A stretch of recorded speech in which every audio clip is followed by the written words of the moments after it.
Hello, we're back. Now we're going to talk about the astrology of June 2020.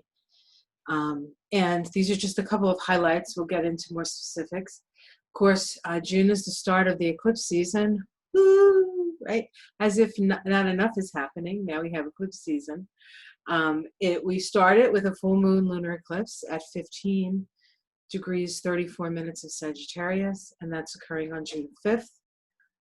We also have a new moon solar eclipse at 0 degrees Cancer, 21 minutes.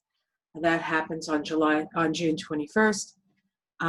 We also have the summer solstice in the northern hemisphere and the winter solstice in the southern hemisphere occurring on June 21st.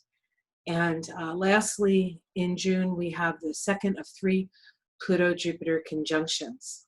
Okay, so that's a big deal, especially because one of the primary energies of June, this month in June, is actually Jupiter through its connection to the tree of life. Okay, so the first week of June, we're going to call the first week of June, June 1st to June 6th. It starts with, on June 2nd, a square between Venus and Mars. And what's interesting about this square between Venus and Mars is this is the second of the squares between Venus and Mars. Venus is now retrograde.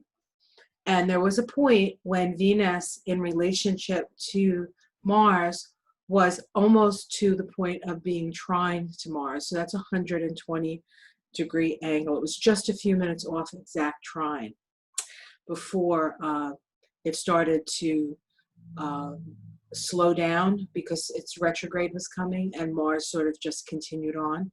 And now Venus is retrograde. So Mars is coming faster and Venus is now moving backwards. And what's happening is it's actually creating this crisis in action square, but instead of action, it's about refiguring out how we're going to go about that action. Okay? And Venus deals with Venus and Mars deals with our relationships. So this is a time of sort of stress, really, and a reevaluation of our relationships. So let me just show you using this. This is the Lunation Cycle. And we start the Lunation Cycle at the conjunction. So when Venus and Mars made their primary conjunction, that actually occurred last year, and it occurred in Virgo. I have a chart on the next slide. That occurred in Virgo. And of course, Venus and Mars is our relationships, and Virgo is fixing what's broken. So we're trying to fix what's broken in our relationships.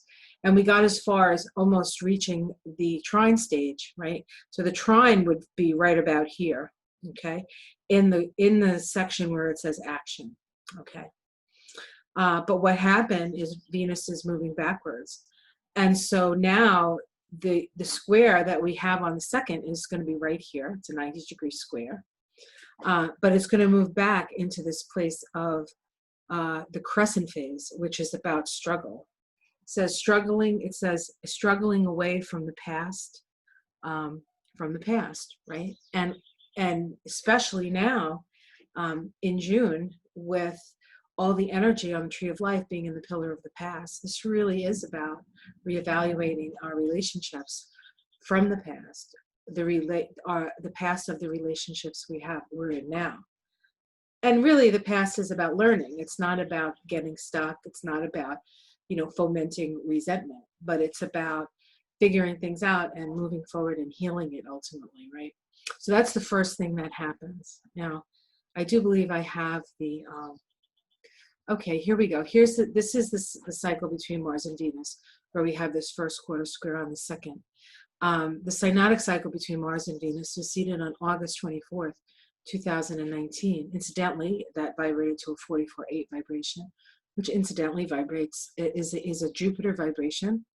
Okay, it's actually the 4 of Cups in the tarot. So the person sitting under the tree looking at his cups, divine discontent, he's being offered something from spirit and he's not looking up to get it, okay, because he's too busy looking at his problems or looking at how his life doesn't work. It's like, in some cases, it's a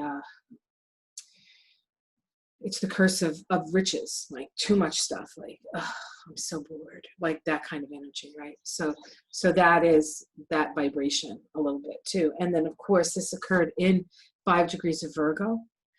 The symbol for 5 degrees of Virgo is a man becoming aware of nature spirits and normally unseen spiritual agencies, the opening to new levels of consciousness. And the key word here is imagination. So this is an opportunity for us to connect with nature, connect with spirit, connect with our imaginative capabilities. On the tree of life, the imaginative capabilities falls on the path where we have the Empress. And that's within the third eye between Hokmah, the divine masculine, and Vina, the divine feminine. Okay, so that's also connected. And of course, masculine and feminine is what Venus and Mars is all about, right? Okay. On the 3rd of June, Venus retrograde makes its conjunction to the Sun. Now, Venus is going through the process of going from being an evening star to a morning star. And in order for her to do that, she has to make a conjunction to the Sun. She can either make an inferior conjunction or a superior conjunction to the Sun from the position of the Earth. This is an inferior conjunction that she's making because Venus is retrograde. This is occurring at 14 degrees of Gemini. Sabian symbol for 14 degrees of Gemini is bridging physical space and social distinctions. Bridging physical space and social distinctions or distancing. Two men communicate telepathically. The keynote here is the capacity to transcend the limitations of bodily existence. And the key word is a technique of transcendence. So this is the energy when the Sun and Venus come together. And when the Sun and Venus come together at 14 degrees of Gemini, this is the highlight of the Venus retrograde cycle. This is when Venus is in the heart of the Sun, okay? What we love, what we value is in the heart of life. And so what we value needs to be life. And what does that mean? So this is further explanation on that symbol. This is from Dame Rudger's the Sabian symbols, an astrological mandala. It says, in order to function in the world of material entities, man needs to focus the energies of life in limited, organized, and in an ego-minded way, I guess, that is formed by the pressures of a particular culture and family background. So in order for a person to manifest, they have to go by the rules of the road, so to speak, and of the culture, and of course, the background they come from. Yet a time comes when the individual can still transcend the limiting boundaries of culture and ego. An effort should then be made to enter the realm of consciousness, in which the communication from the mind to mind can take a more direct form, because the minds then operate within the one mind of humanity. It is as if two cells in a human body were communicating to each other, perhaps through some kind of invisible nerve channel, or as it were, from nucleus to nucleus by means of a vibratory resonance. At this stage, we see a potentially new technique to be used to newly open lands, confronting the pioneers in human evolution. So this is about having perhaps an awareness of things that are already there that we have access to if we just know how to transcend the limitations of ego and transcend the limitations of culture and transcend the limitations of third dimensional reality. It is a technique of transcendence. It evidently can also bring confusion and many failures, as well as illusionary claims and self-defeat. And that's really the key here. The key is that it really takes an awful lot of, what's the word I'm looking for? It takes a lot of focus and doing something over and over again before you get good enough to be able to open transcendently like this. It just doesn't always come. you know, sometimes people say, oh, I see this and that and this. But if you're not doing the work, right? If you're not preparing the soil, who knows what sees? Is that really something that's coming through? Or is that something that you're just saying to yourself? Is that your ego, you know, saying something? And what we're seeing, or what I'm seeing, or what many people in the metaphysical community is seeing, is that there are those who are taking this time, and this is definitely a time of evolutionary change and paradigm shifting, but they're taking it and making it an ego exercise, okay? And all false egos will eventually collapse. That's what the tower does, okay? And we will see the tower in vibrationally in December. So, you know, a lot of things, a lot of people are saying things. If they don't have things to back it up, and if they don't go through the process, and being spiritually evolved or working with spiritual transcendence is not easy. It takes a lot of effort, and it takes a lot of discipline. That was the word, discipline, right? And so we will see who is just deluding themselves and deluding their followers, and who is really true. That will come to pass. So this is a diagram of Venus and how it makes its different kinds of conjunctions. This is from the position of Earth. This is Venus right here. This is the orbit of Venus going around the sun. Venus can be conjunct the sun from the position or from the perspective of Earth. If Venus is sitting between the sun and the Earth, or if Venus is on the other side of the sun. Either way, we don't see Venus. When Venus is making its conjunction to the sun, you're not going to see Venus in the sky. So Venus is absent in the sky. She is going into the hell realms, okay? And this time, with this retrograde cycle, she is going from evening star to morning star. So she will come back up and out in the morning, okay? And the energy of Venus morning star is very different from the energy of Venus evening star. Venus evening star is has much more of the energy of Libra. It's sort of more quiet, more cooperative, more you know, sort of going along, more peaceful. Whereas the Venus morning star is much more of a rebel. It's much more sort of like goddess warrior energy. Okay, so the energy is very different. So as Venus comes out as morning star, which I believe is happening in June, I didn't actually check the date when that happens, when we actually see Venus, but you can Google that. But she comes out as a warrior. Okay, it has more of the energy of Aries and Taurus with that Venus morning star. So be prepared. Venus is going to come out swinging. All right. On the 5th, we have that first eclipse. Now, this eclipse is not a particularly strong eclipse unless it happens to fall on an important point in your chart. Those people born in 1965 are having their nodal return this year. And so this is actually falling on people born, I think, at the beginning of 65, right along their eclipse. So February, March, April, maybe May, 65. This is important for you guys because this is right on your nodes. So we have the sun in Gemini at 16 degrees and the moon in Sagittarius at 16 degrees.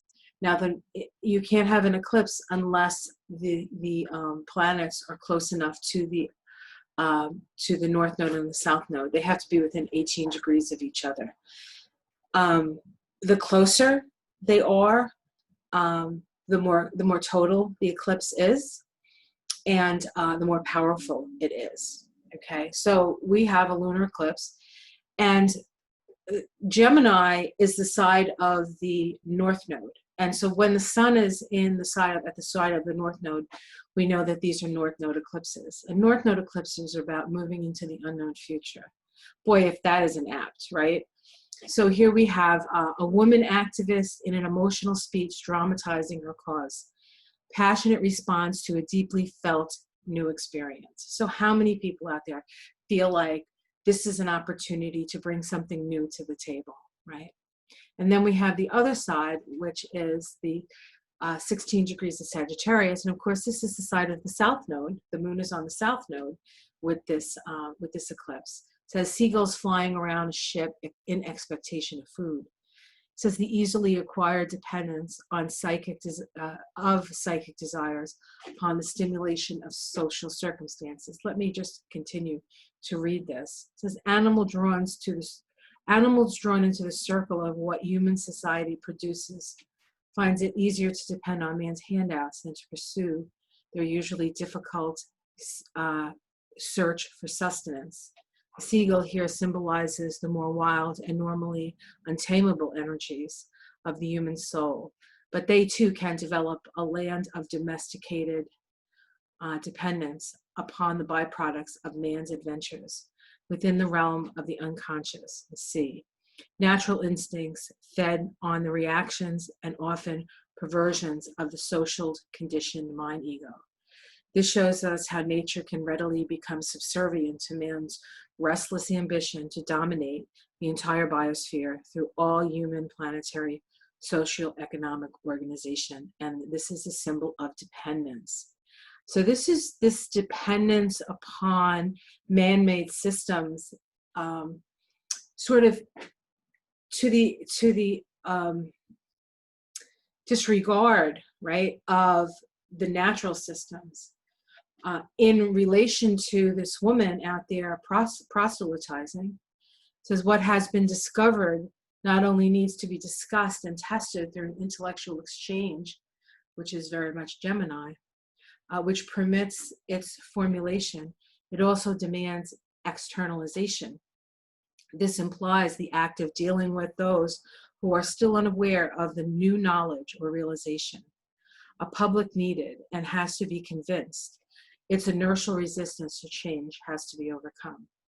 And so this full moon lunar eclipse brings an awareness around those of us who see the necessity of change and those who would like things to stay the same.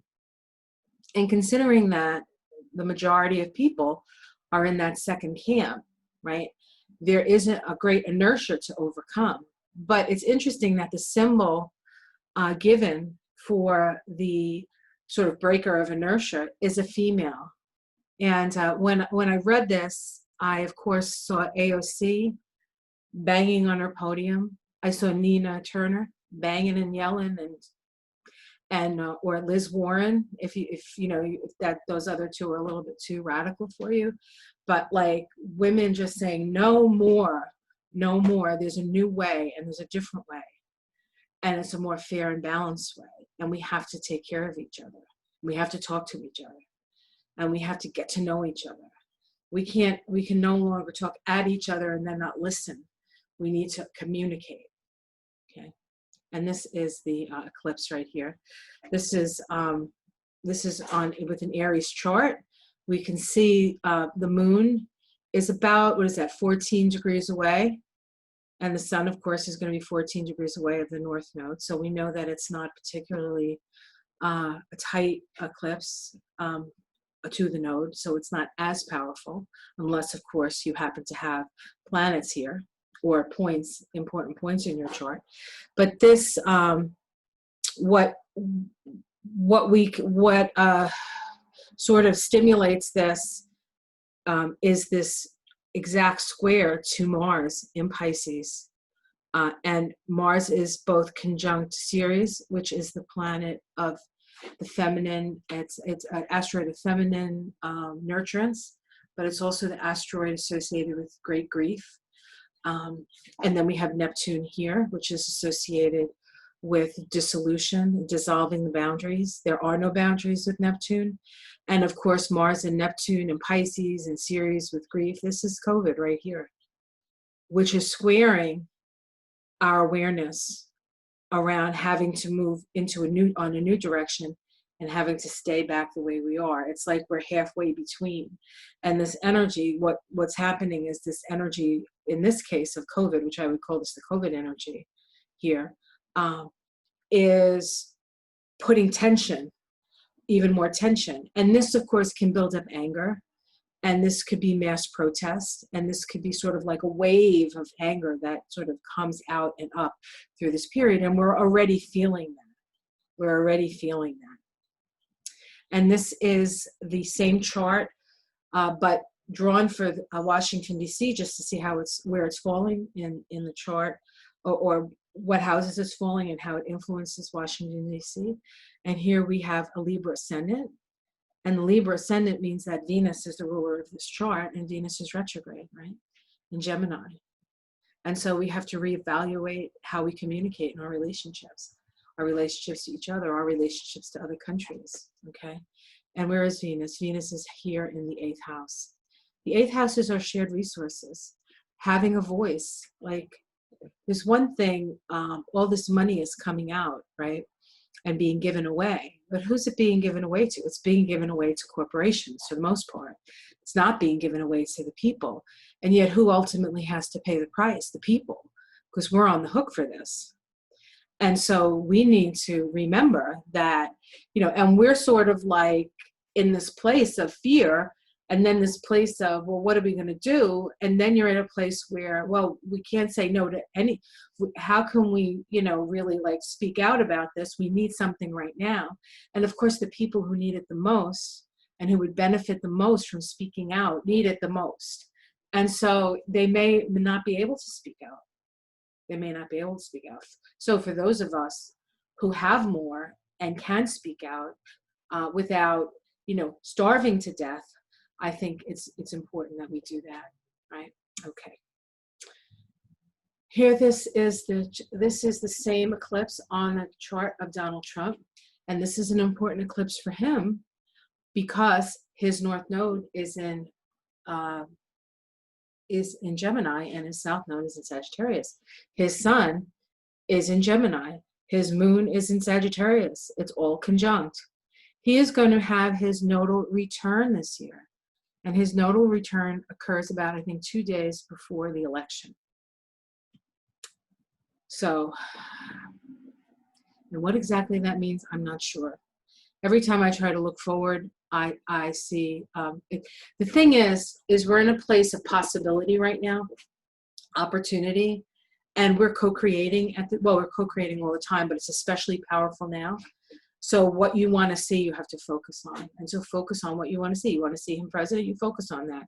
Don't want to see him president, then focus on him not so much him not being president, but how you want to see, in this case, I feel how you want to see things go. Not necessarily for a person, although you can put the person there, but there's, I mean, I don't know. I don't again, feel the energy, but we'll see. You guys know how I feel. And of course, here we have Mars in the 7th house. The 7th house is the house of friends and open enemies. It's also the house of the police.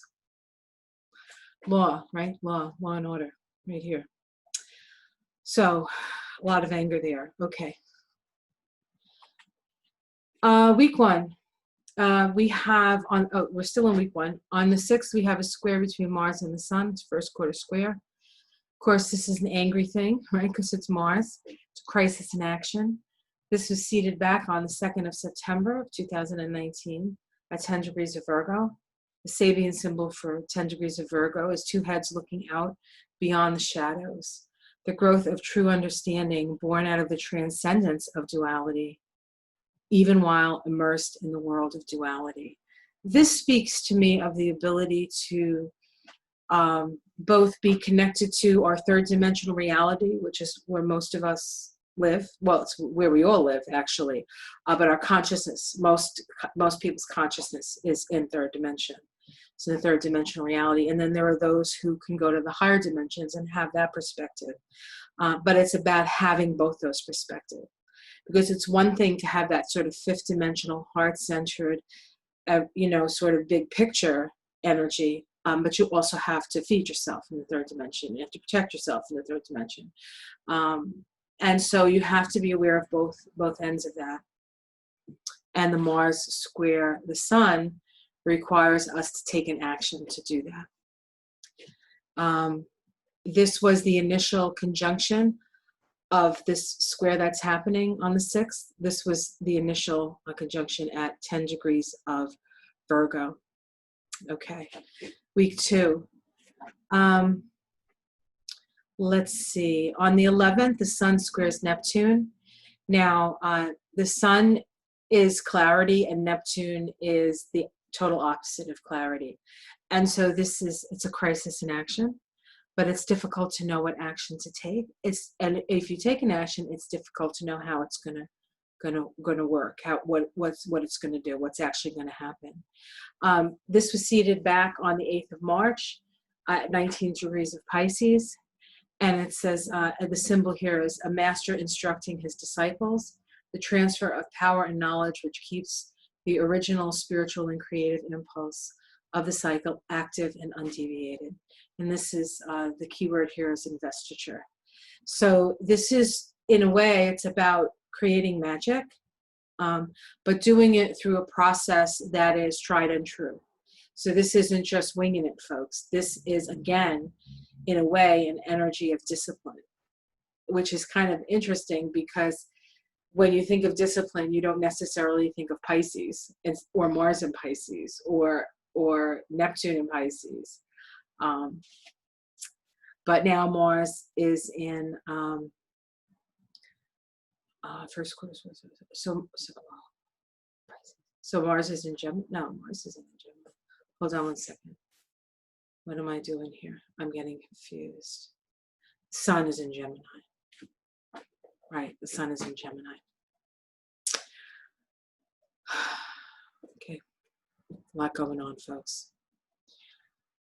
All right, let's see what else I want to talk about here.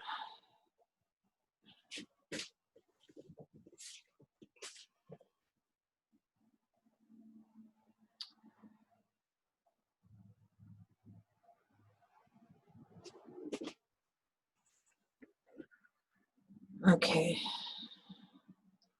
We have a Mars conjunction to Neptune at this time. This occurs on the 13th. This is the start of a 2-year cyanotic cycle. It occurs at 21 degrees of Pisces. It says, under the watchful and kind eye of a Chinese servant, a girl fondles a little white lamb. Growth in consciousness in the earliest tactile awareness of the wonders of unsophisticated living. This 21 degrees of Pisces you're going to see this a lot. There's a lot of stuff happening at 21 degrees of Pisces this month. So this is a symbol. This is a symbol of innocence and how oftentimes innocence needs to be protected because innocence is connected to the spiritual source or the spiritual side of things and the magic of the universe. So we have to protect our children. We have to protect the magic. We have to protect our own inner child, not to lose the magic of life.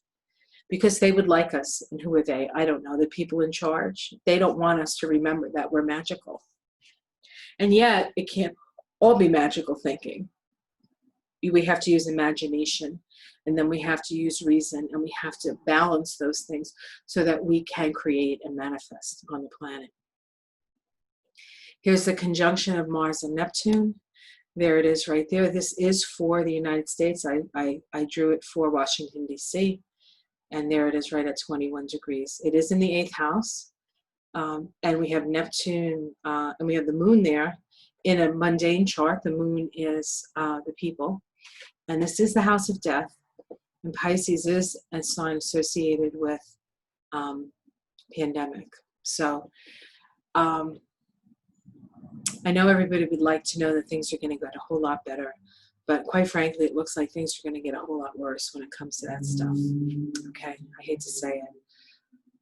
It doesn't mean that we're all going to die. It doesn't mean, but this idea that we can just start all over, restart stuff is not realistic, quite frankly. Not according to these charts. Okay, so here's the big deal. Week 3, June 14th to June 20th. There's something big happening on the 14th, and something that probably hasn't happened in hundreds and hundreds of years, and I couldn't tell you how long ago this happened the last time. Could it be hundreds of years? Maybe it's not quite hundreds of years. But I should check that before I say it, right? On June 14th, Eris makes its first of 3 squares to Pluto. Eris is a relatively new planet. She was discovered, I believe, in 2003. At the time she was discovered, she was first called Xena, and then they said that a planet couldn't be named after a fictional TV character, so they renamed her Eris. But she still holds that sort of Xena warrior princess quality. And Eris is a goddess, the goddess of discord. She's sort of like the pissed off feminine, the rebel, the revolutionary, trying to break down the structures of polite society, because polite society is oppressive and doesn't allow sort of freedom of speech and freedom of freedom, just doesn't allow people to be who they are. So it's a very revolutionary energy. In fact, probably the most revolutionary energy. And it's interesting because with Pluto and Saturn coming together, there is this energy of sort of, while there's a breakdown of the old way, the conjunction occurs in a very traditional sign. And so there's this energy of, like, we're all waiting for something to change. We're all waiting for the revolution. And the revolution gets continuously squashed. Well, when Eris comes along, Eris has a 500-year orbit, and she's been in Aries since 1925.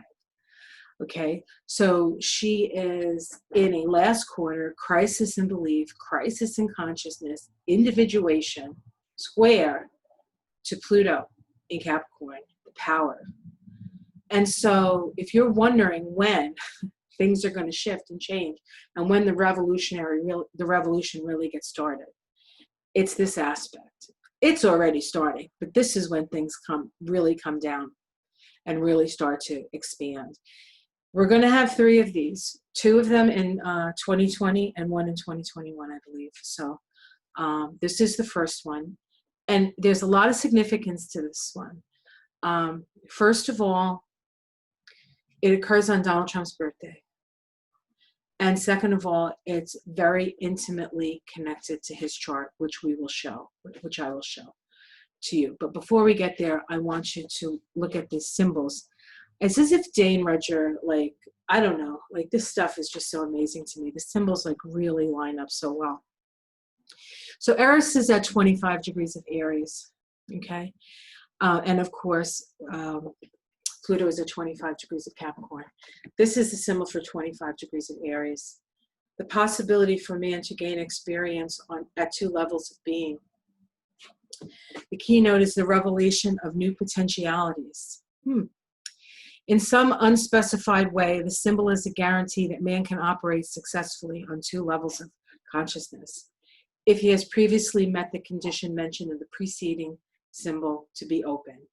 Be able and be willing to shape your translucent mind into the form revealing spiritual fulfillment. And you will be able to experience life and power on an inner as well as outer plane. The implied message is one of faith. Man can only truly experience what he deeply believes he can experience. This is the last stage of a sequence. It announces the possibility of a new step in evolution, but it is also only a possibility, a promise. The individual is truly on probation. And so this is the time of revolution, but it is not a guarantee that it's going to work out. We have to work it. We have to put our backs into this revolution. We have to make the changes in our life, whatever that means to you. There are many ways you can make changes to support this. And then from the individual, it sort of goes out into the collective. And then as we meet and connect and talk and interact and communicate, we create these sort of organisms that help to push the evolution. Now, let's look at 25 degrees of Capricorn. It says a store filled with precious oriental rugs. And I will go down to the bottom where it's the key word is a reliance on tradition. And so we have this sort of new evolutionary possibility, and then we have tradition on the other side. The use, okay, so a store filled with precious Oriental rugs. The use of cultural and artistic processes as a means to enhance personal comfort and appreciation. Coming after the preceding symbol, this one brings us back to the material. A rug always implied to some extent something on which a person stands or sits. It is the foundation for cultural understanding, and as such can have a magical or sacred meaning, as in the case of prayer rugs.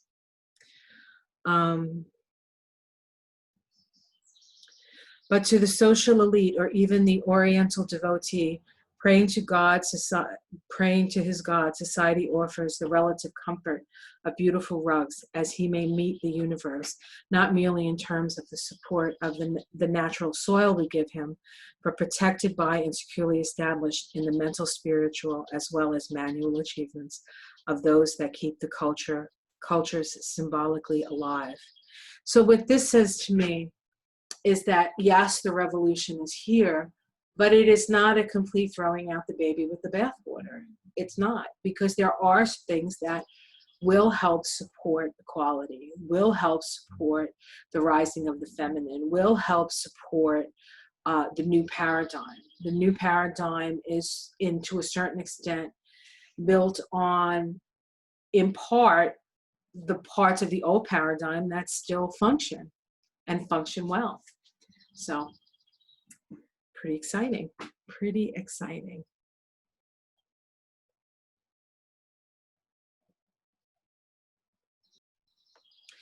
Now to really get excited. This is the chart for Eris squaring Pluto, erected for Washington, D.C. On the 14th of June. And here we have Eris here. Eris is in the 8th house in Aries, and we have Pluto here in the 5th house. And so it's 5th house, 8th house. 5th house is love. 8th house is sharing resources, okay? This is the individual, and this is the sharing of resources, so that is at odds with each other, and we can see that certainly in those people who don't want they don't want any of their liberties like squashed on. You can't tell me to wear a mask. You can't tell me to not go to the beach. You can't tell me this, me that. I can do what I want. I'm an American. In the case of America, thank you for letting me do the American thing. And then the 8th house, which has more of a realization that we're sort of all like in the same soup, right? And that's where Eris sits. So there is definitely a revolution here. The ascendant of this particular chart is 2956, and just keep that in mind as we go forward. This is Donald Trump's birthday when this hits. So now this is a chart of Donald Trump. This is Trump's chart right here. Here's his Mars right here in the 12th house, right near his ascendant. That's in Leo. His ascendant here, the ascendant of Eris square Pluto, is exactly within like minutes, like a minute or two of his chart. The sun, of course, is going to be on his sun because this is his birthday.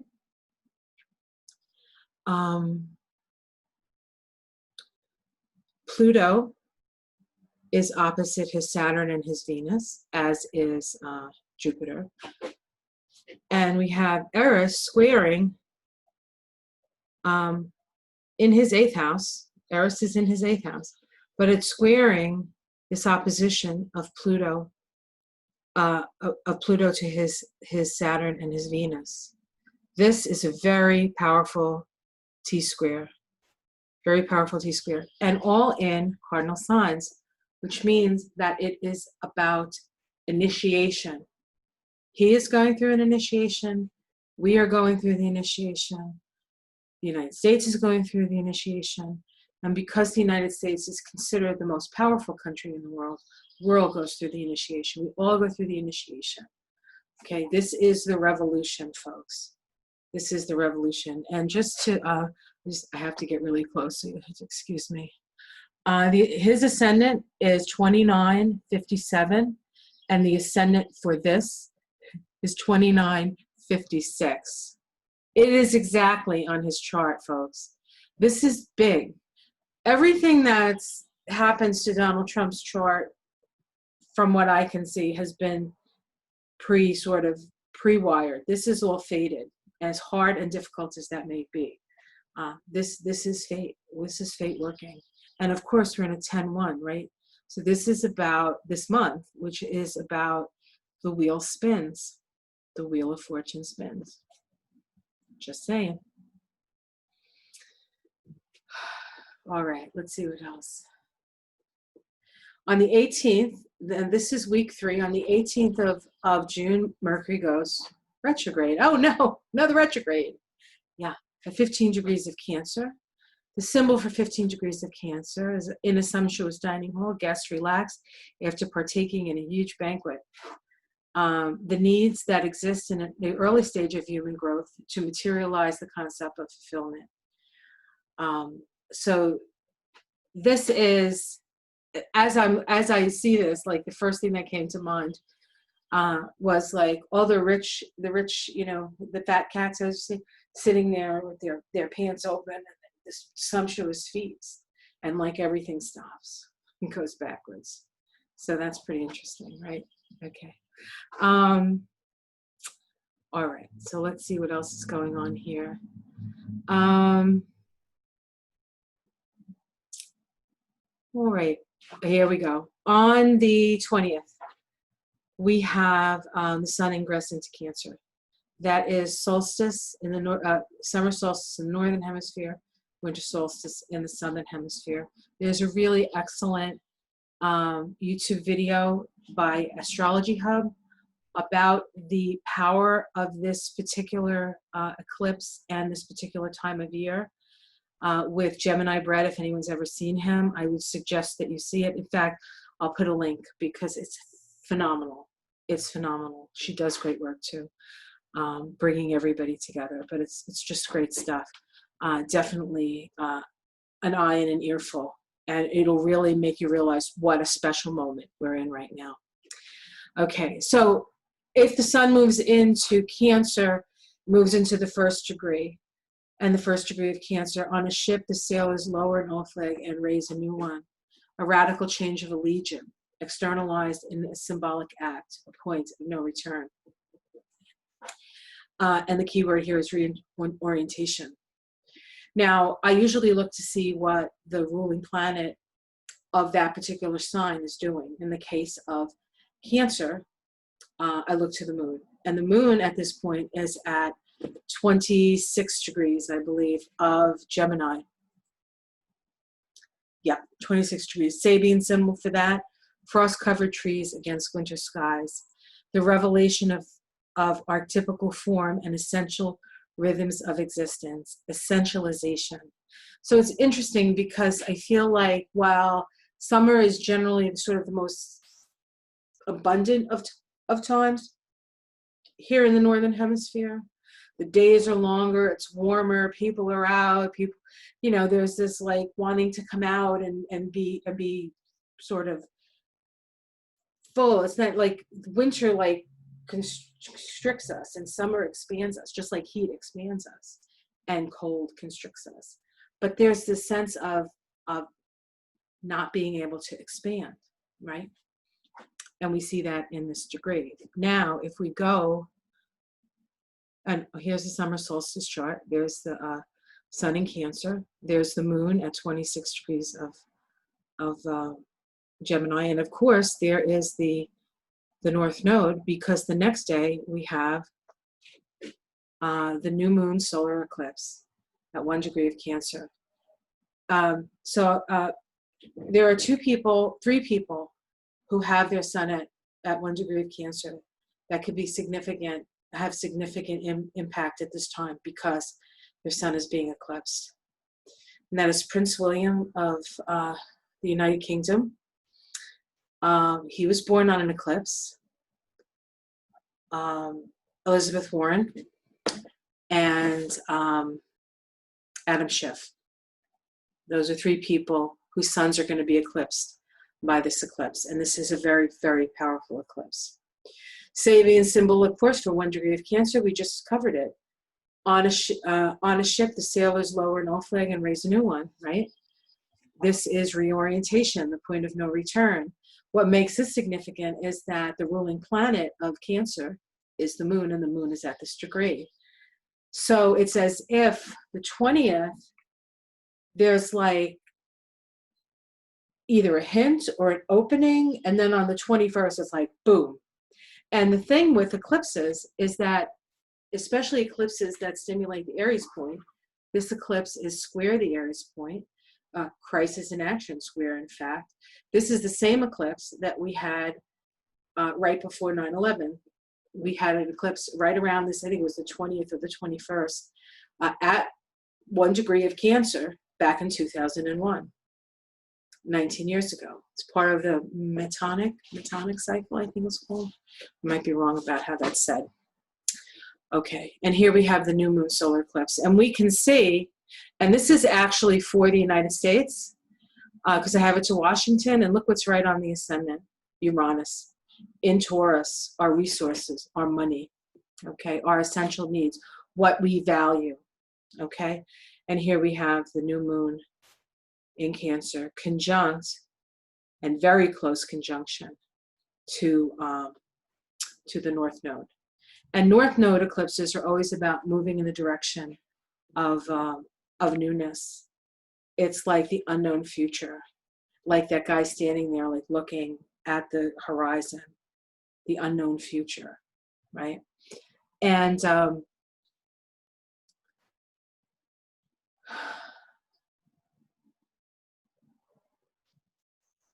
was going to say something, but I'll continue. This is the path of the eclipse. This is a very powerful eclipse for the United States for a number of reasons, because we're a Cancer country, because we have our Pluto return coming. And when you watch the Gemini Brett stuff on Astrology Hub, he talks about the connection to Washington and some of the, he does astrology and astronomy like connected, he connects them. And it's sort of like living astrology. Instead of looking at a chart on a flat piece of paper, you look at the stars, you look at the planets move in the heavens. Yeah, it's really cool. You have to watch it. This is the path of this eclipse. Solar eclipses have a very precise, small path. And where it's darkest is where it's most powerful. It's going through Africa, Yemen, the Arab Emirates. I can't think of, I don't know what's his, Oman maybe, Pakistan, India, Nepal, Bhutan, China, Taiwan, South Korea, Japan a little bit, not as much, the Philippines, this whole area. This is the area that's going to be most affected by this eclipse. Most affected by this eclipse, even though it's very, very strong in the United States. It's also going to really sort of do some things here. What exactly, I'm not sure. I haven't looked that deeply, nor am I that experienced with eclipses to know, but I know that things are going to change. All right. Here's the eclipse on the chart of the United States. This is the Sibley chart, Sag rising. We can see the new moon right here, and we can see that it is conjunct Venus and it is conjunct Jupiter. Okay, Venus is our money. Jupiter is our generosity, perhaps, our expansionist tendencies, maybe our expansion to get people's money. I don't know, perhaps, but that is going to be eclipsed here. That is going to be eclipsed. We also have Pluto here in an opposition to Mercury in Cancer in that 6th house. This is anti-freedom of speech, so watch for that. Okay. And here's Donald Trump's chart with this eclipse, and we can see that this eclipse is actually not, it's wide to his Mercury, but what is on his Mercury is Vesta. Vesta is what we focus on. So we're focusing on what he says, his lies, and then his Vesta is being activated by Mars. And this is focusing on the fantasy, focusing on the lies, focusing on the delusions and illusions right here. So I think that we're going to get a real clear picture again. And then, of course, we have Pluto and Jupiter now making an opposition to his Saturn and Venus. We might get to see his money or the lack thereof, which would be devastating to him. And justice, right, for all. All right, so we're almost there, folks. We're almost there. Okay, guys. So on the 23rd of June, Neptune actually stations retrograde in Pisces, same degree as the conjunction with Mars, 21 degrees. And we have the same symbol. Under a watchful eye, under the watchful and kind eye of a Chinese servant, a girl fondles a white little lamb. Says the key word here is white hope, which I didn't say before. A hope for a future that can only be felt almost naively. And when they talk about white, they're talking about purity, and not in the sense of the whiter you are, the more pure you are, but the younger you are, like the more unspoiled you are, that there is hope for the future. But the hope is tenuous, and the hope has to be nurtured, and the hope has to be protected, just as the watchful and kind eye of the Chinese servant. There's also a sense, I've seen another sort of rendition of this particular aspect, of this particular degree, and it's important to me because it's the degree of my moon in my chart, where the child is actually an avatar, right? That the child that the servant is taking care of is an avatar. So this is a time of sort of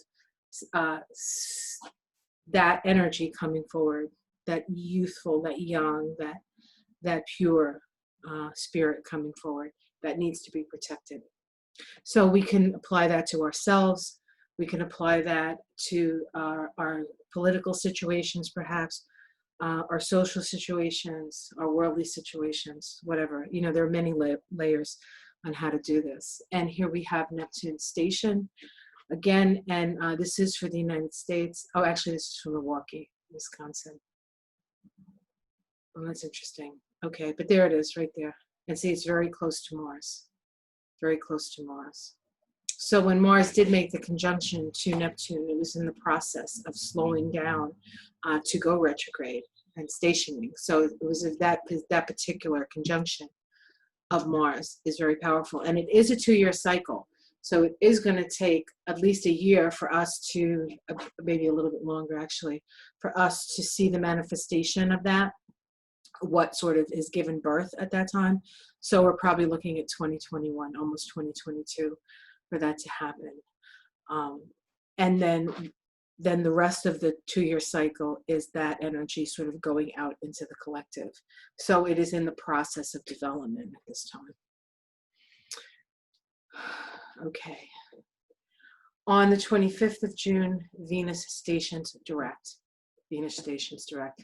That's occurring at 6 degrees of Gemini. And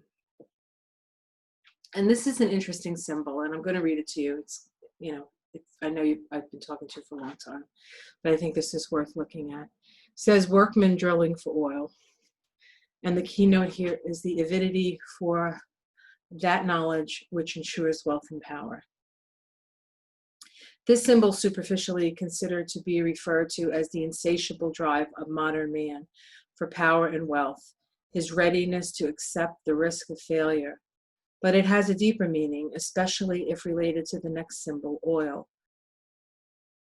Oil is the result of the decay of living materials. Drilling for oil may represent an attempt to penetrate the deep layers of the collective unconscious, to reawaken the powers of the archaic psyche, which once flourished.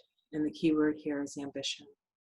So this is a real sort of deep dive into both the possibilities of the present and the possibilities of tapping into the past. And of course, Gemini is a dual sign. So it's like those things will simultaneously stand side by side in the present moment. And here's Venus direct. This is for the US. Here it is in the first house. And it is in a relatively wide trine, not too wide, to Saturn. And so we have some new values coming out of this Venus retrograde. And Saturn helps to sort of stabilize and help us to sort of develop that. Now Saturn is retrograde and it is going to move back into Capricorn. And so it's supporting this new sort of sense of what is of value and what is not, the sort of the coming out of Venus, out of her retrograde, sort of coming in as morning star with that sort of rebellious energy. So it's there and there's a promise, but it's not going to really be felt until 2021 when Saturn goes back into, the end of 2020, when Saturn goes back into Aquarius. It's going to go back into Capricorn, I think July 1st or 2nd. All right. All right. On the 27th of June, Mars will ingress into Aries. Normally, Mars spends about 6 weeks in a sign unless it has a retrograde period, at which time it spends about 6 months. Mars will be in Aries from June 27th to January 6th. Mars goes retrograde on September 9th at 29 degrees of Aries and stations direct on November 14th at 16 degrees of Aries.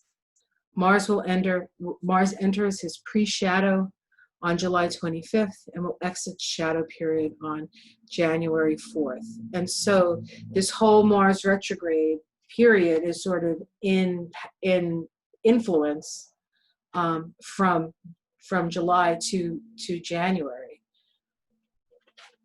This is particularly potent because Mars is the ruling planet of Aries. And so, and Aries is that sort of masculine energy. So it's sort of being held back. What's interesting about this is that Bernie Sanders has a Mars retrograde in Aries. And his Mars is going to be hit 3 times. And one of which is the retrograde portion is going to be, so retrograde Mars in the sky is going to conjunct Bernie Sanders retrograde Mars. And then it's going to go direct over it. But that's happening right around Election Day. So it's very interesting. There's a lot of energy for Bernie Sanders still at Election Day. And what does that mean? I don't know, guys. I wouldn't dare to guess. I would not dare to guess. Okay. The 28th, let's see what's happening. We have a first quarter moon. This is the crisis in action moon from the eclipse. We have the moon in Libra and the sun in Cancer. The nice thing about this crisis in action, the nice thing is that both Cancer and Libra care about people. So it's less about ambition and it's less about self-interest and it's more about other people and nurturing people. So that's nice. It sort of goes in really well with the eclipse on the 0 point of Cancer, the 1 degree point of Cancer. On the 30th, let's see, on the 30th, we have a square of Chiron to the sun, crisis in action around healing. That's very important. And we have on the 30th, the second of 3 Jupiter-Pluto conjunctions at 25 degrees of Capricorn. That 25th degree of Capricorn is the store filled with precious oriental rugs, the reliance on tradition. Okay, this is also right before Saturn goes back into Capricorn, and Saturn in Capricorn is quite traditional. And so there's all this revolutionary energy, and then towards the end we feel like there's a little bit more of a, okay, let's everybody calm down now. And the thing is we need a balance between the revolutionary and the stuff that's already there. So it's okay. It's not like, oh no, here we're going to lose out again, because progressivism is the future.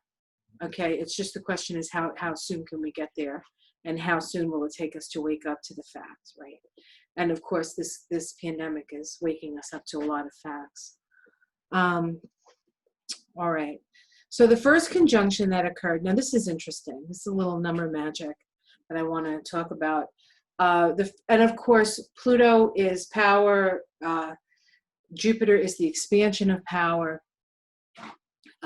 This was also part of the beginning of the pandemic. Was this because the first conjunction was on the 4th of April? That's when things really started to like become evident here that we were in big trouble.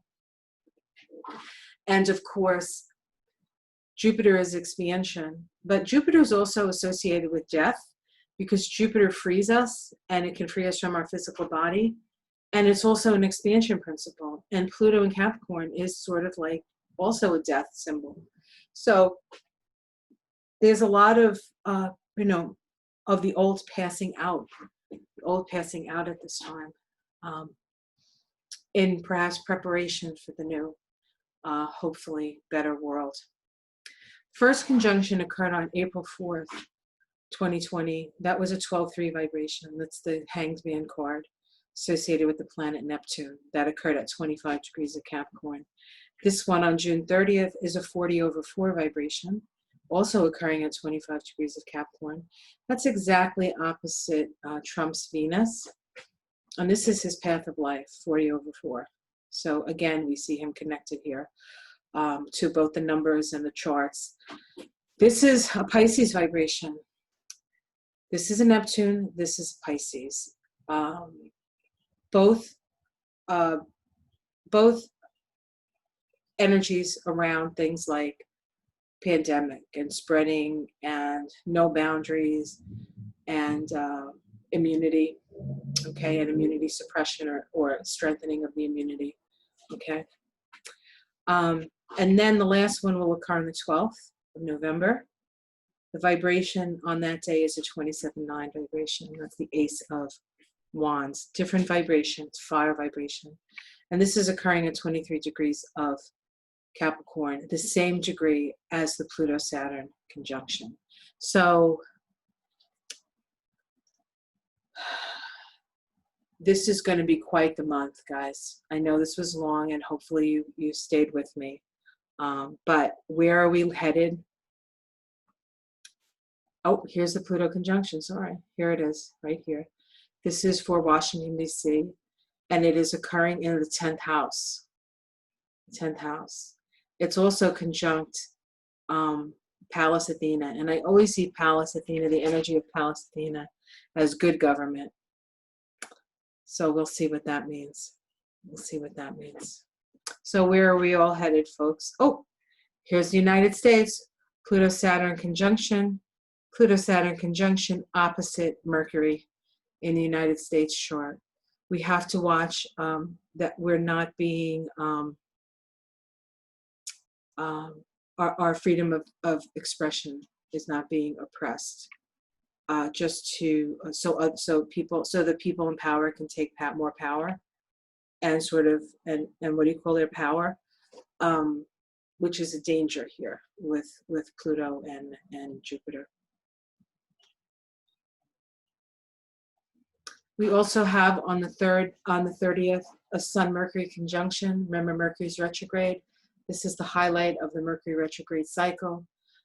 The point when Mercury is closest to the Earth, we need to look within. This occurs at 10 degrees of Cancer. And the Sabian symbol for 10 degrees of Cancer is a large diamond in the first stages of the cutting process. The arduous training for perfection in order to fulfill, to fully manifest an ideal craftsmanship. So this is really about working on what you're best at and applying yourself diligently to the work ahead of you. And where is this all going to lead us? Well, I don't know. This might be a chart again. And there we go. I keep asking that question. Where are we here? There's Mercury right there, conjunct the Sun. Okay, this is the United States. And the ascendant here is Aquarius. The moon of the United States is in Aquarius, so that's significant. Where are we headed? I don't know. So I think that this is a good picture to end on, just like the first picture was a good picture to start on.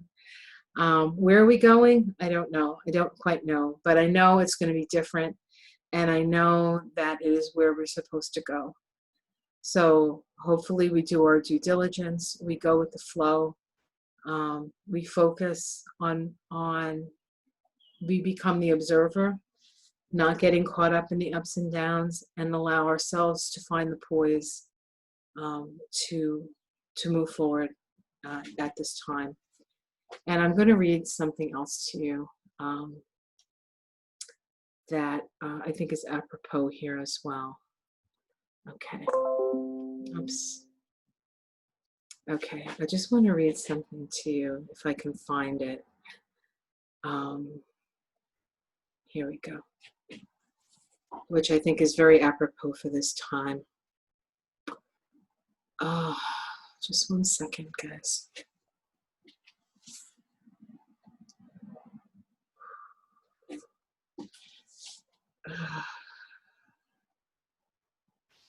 Oh, that's weird.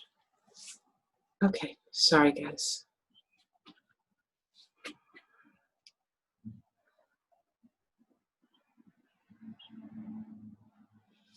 This is it. Many of you have probably heard this before. Just pulling it up now. Actually, you know what? I will share this with you guys. See if I can find it. Okay. All right. From the elders of the Hopi Nation, Arizona, June 8th, 2000. To my fellow swimmers, here is a river flowing, now very fast. It is so great and swift that there are those who will be afraid, who will try to hold on to the shore. They are being torn apart and will suffer greatly. Know the river has its destination. The elders say we must let go of the shore and push off in the middle of the river and keep our heads above water. And I say, see who is there with you and celebrate. At this time in history, we are to take nothing personally, least of all ourselves. For the moment that we do, our spiritual growth and journey comes to a halt. The time of the lone wolf is over. Gather yourselves, banish the word struggle from your attitude and vocabulary.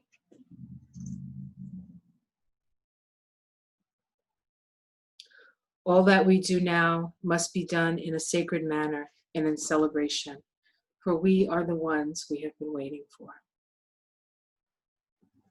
All right, guys. Thank you for sticking with this. Like and subscribe.